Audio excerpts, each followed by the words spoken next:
जम्मू काश्मीरमधील tulip garden 23 मार्चला पर्यटकांसाठी खुलं करण्यात येणार आहे। या निमित्तानं 2 दिवस ट्युलिप फेस्टिवलचं आयोजन करण्यात आलं। आशियातील सर्वात मोठं गार्डन अशी गार्डनची ओळख आहे। गार्डनमध्ये 73 जातीचे 17 लाख ट्युलिप लावण्यात आले आहेत।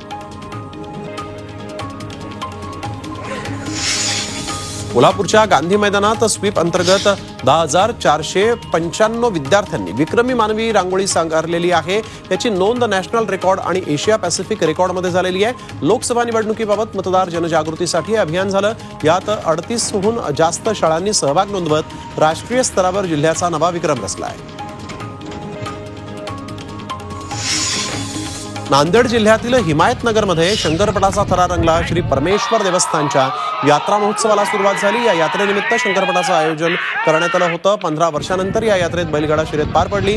आमदार जळगावकरांच्या हस्ते या शर्यतीचं उद्घाटन करण्यात आलं।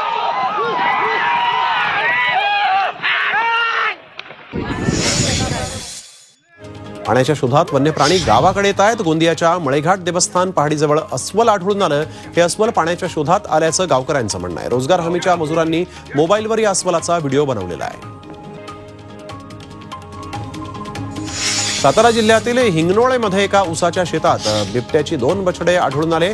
ऊसतोड सुरू असताना हे बछडे आढळून आले। वाईल्ड लाईफ रेस्क्यू टीमनं मादी बछडे आणि बछड्यांची भेटही घडवून आणलेली आहे आणि ही दृश्य कॅमेऱ्यात कैद झाली आहेत।